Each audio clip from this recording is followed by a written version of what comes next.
Olá,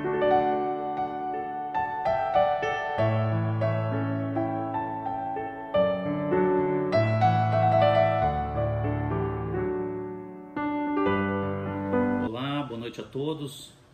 Eu gostaria de agradecer o convite da Casa de Irmão Altino para falar um pouco sobre as construções espirituais para uma vida feliz. Essa questão da felicidade é uma questão que eu fiz a mim mesmo durante essa semana e que não me restam dúvidas de que todos nós, em um determinado momento de nossas vidas, temos feito essa indagação. O que é a felicidade? Onde está a felicidade? E como eu faço para ser feliz? Porque, na verdade, todos nós queremos a felicidade, mas muitas vezes não sabemos onde ela está e se ela está presente, não a percebemos, não a reconhecemos em nossa vida. Porque o ser humano, em regra, tem por hábito dar ênfase àquilo que é ruim, aos sofrimentos e às dores que lhe chegam.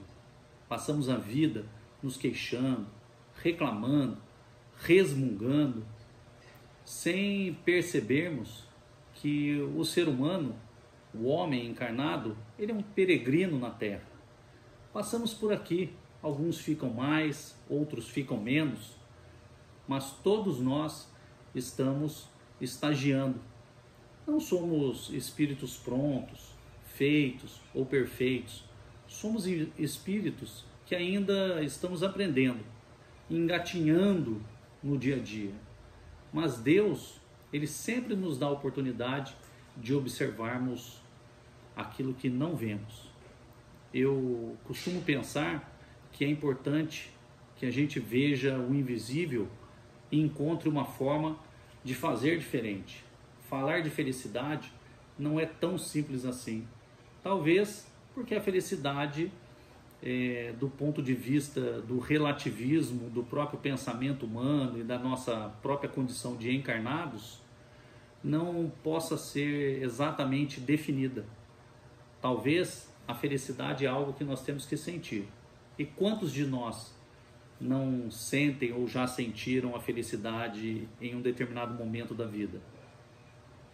É muito importante, então, nós separarmos o que é prazer do que é felicidade. Porque os prazeres são os prazeres externos, são os prazeres do mundo. E eu poderia dizer, então, como já disse em outras oportunidades, que esse mundo que nós vivemos é um mundo colorido, é um mundo doce, é um mundo do consumismo, onde a mídia entra em nossas casas, né, trabalha o nosso subconsciente, as nossas percepções irracionais para nos levar ao consumo exacerbado, né? Muitas pessoas querem ter o carro do ano, querem ter o melhor tênis de marca, querem comprar a bolsa da moda ou a roupa da moda e não se dão conta de que estão sendo manipulados pelo mundo material, que é realmente um mundo bem elaborado. Só que o ser humano em si, ele tem algo muito especial que Deus lhe concedeu, que é a inteligência, que é o pensamento, que é para alguns a própria razão. É aquilo que nos diz, de certa forma, o que devemos e o que não devemos fazer. No fundo, nós sabemos o que é certo. Sabemos como devemos nos comportar e o que devemos deixar de lado. É como repaginar a vida a partir do momento em que você se dá conta de que é um espírito imortal, de que está encarnado na Terra, nesse educandário maravilhoso, por concessão divina, e que você é realmente capaz de fazer algo diferente. Então, mudar a sua rota é muito importante. Eu me lembro aqui de um livro muito interessante, muito falado, que eu recomendo que as pessoas leiam novamente e, se não leram, que façam uso dele. Lewis Carroll, um grande escritor, escreveu uma obra chamada Alice no País das Maravilhas. E nesse livro, num determinado momento, Alice, que está perdida, se depara com o gato, que lhe pergunta para onde ela estaria indo. E ela, muito assustada, sem rumo certo, acaba por responder que não sabia para onde estava indo. E o gato, dentro da sua sabedoria, lhe diz: se você não sabe que caminho tomar, qualquer caminho serve. Talvez nós, seres humanos, em algum momento, estejamos numa bifurcação da vida. Que caminho devo eu tomar? Essa simbologia do livro de Alice é muito apropriado para todos nós. Porque quantas vezes não nos deparamos com a dúvida: devo ir pelo caminho A ou devo ir pelo caminho B? Eu poderia dizer que muitos de nós, hoje, atualmente, encontram-se em casa, lamentando, se queixando, alguns trancados no quarto, que foram visitados pela depressão, foram visitados pelo mau humor, foram visitados por sentimentos que levam com que você passe a ser uma pessoa que só reclama. Mas a vida, ela tem um outro aspecto, que é o aspecto do espírito, que é o aspecto da felicidade. Se você que está aí busca realmente a felicidade, então eu poderia dizer que é hora de mudar. A filosofia espírita, em todo o seu conjunto de obras, nos leva a ver a vida sobre uma outra ótica, um outro aspecto. São lentes diferentes que são colocadas em nossos olhos. E aí aquilo que nos parecia perdido passa a ficar muito claro. Quando nós conhecemos esse outro lado, o lado do amor, o lado da própria felicidade, e que embora nós não possamos ter a felicidade no atual estágio em que vivemos na Terra, por se tratar de um mundo de provas e expiações, mas de que essa felicidade ela é possível de ser vivenciada na grande maioria dos momentos de nossa vida, dependendo daquilo que venhamos a fazer, nós então podemos realmente mudar de atitude. O que o Espiritismo espera de nós? O que Jesus espera de nós? São questões que nós podemos responder. Ele espera que nós vivenciamos a lei de amor, de justiça e de caridade, que nada mais é do que ter uma vida pautada pela retidão, pela nobreza dos atos, pela ética e pela própria moral. Fazer o bem, agir corretamente e não deixar com que o mal visite os nossos corações, nos levam certamente a condições de felicidade. Mas parece que essa forma de colocar as coisas são muito abstratas, muito amplas, e a gente não consiga visualizar realmente no dia a dia o que eu posso fazer para me tornar uma pessoa mais feliz. Se nós pensarmos que há a possibilidade de nós colocarmos a infelicidade para fora de nossa vida, nós passamos a ver a coisa de uma maneira um pouquinho diferente. Então, talvez a felicidade ela esteja em viver uma vida simples, ao lado de pessoas simples e que te amam de coração.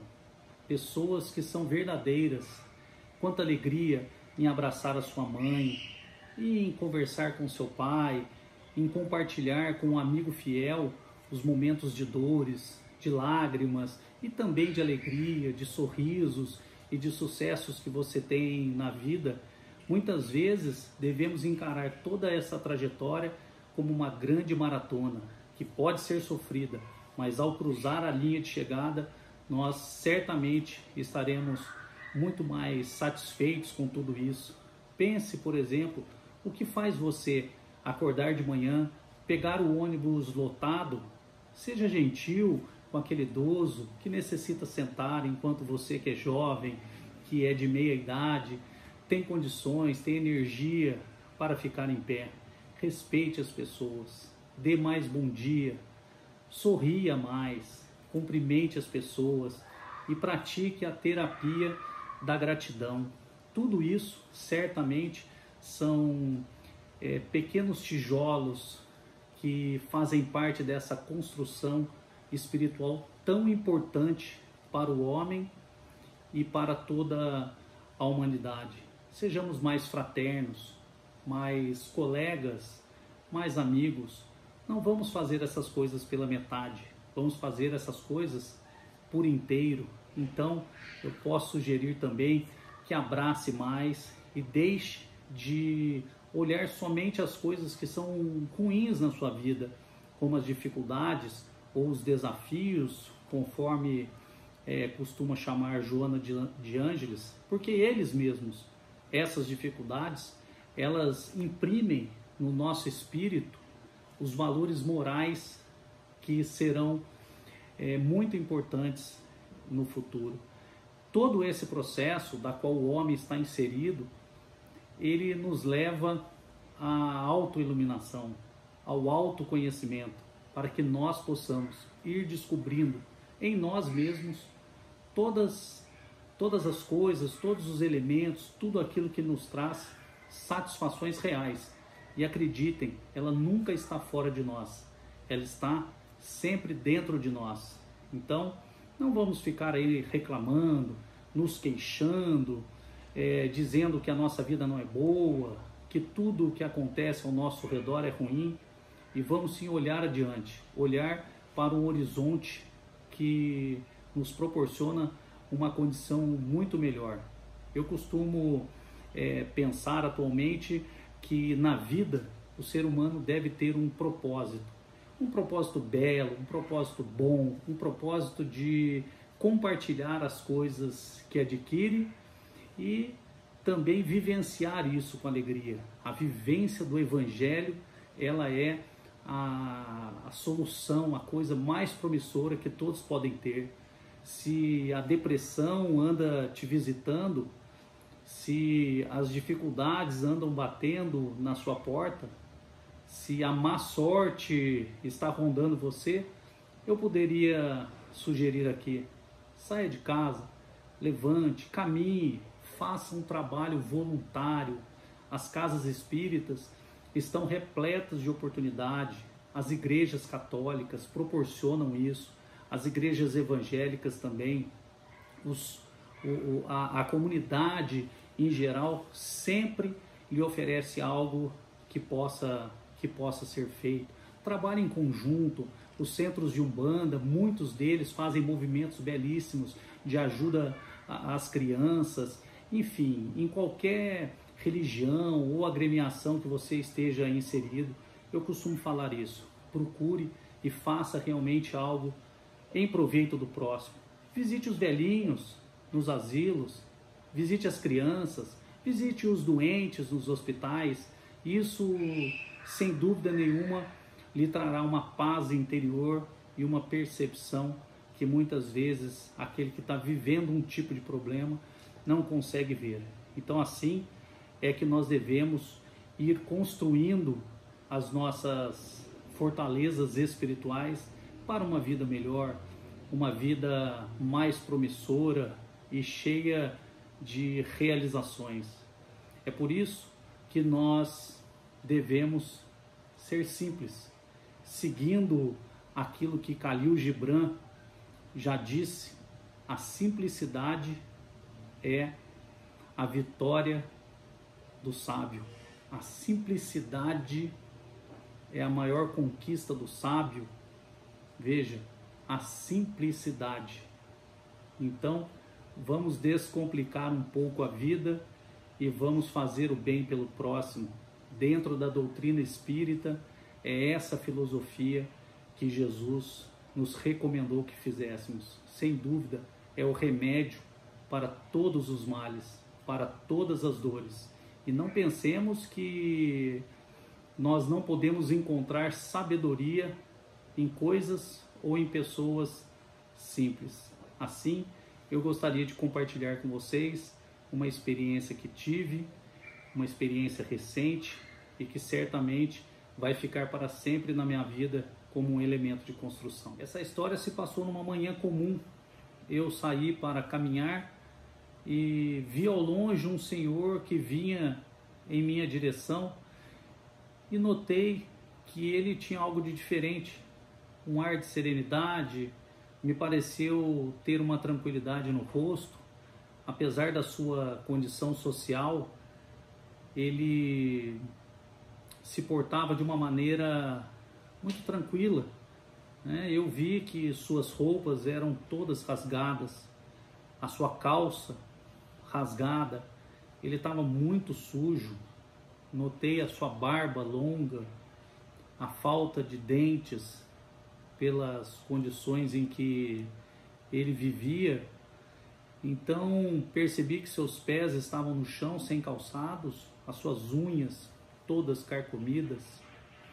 Foi quando eu ofereci a ele, naquele diálogo que a gente passou a estabelecer, ofereci se ele não se interessaria por um tênis para cobrir os próprios pés. E para minha surpresa, aquele senhor, ele me disse que não havia necessidade, porque eu não tinha nada que pudesse oferecer para ele que pudesse mudar a sua vida. E eu fiquei espantado com aquilo, porque imaginei que a resposta fosse ser outra, que ele fosse me pedir ajuda, que ele fosse aceitar a ajuda, mas não. Ele recusou, mas nós continuamos a conversar um pouco. Foi quando então eu fui tomado por uma energia positiva, por uma vibração muito agradável, e notei que ao seu lado havia um espírito de boa índole que me transmitiu uma sensação de paz.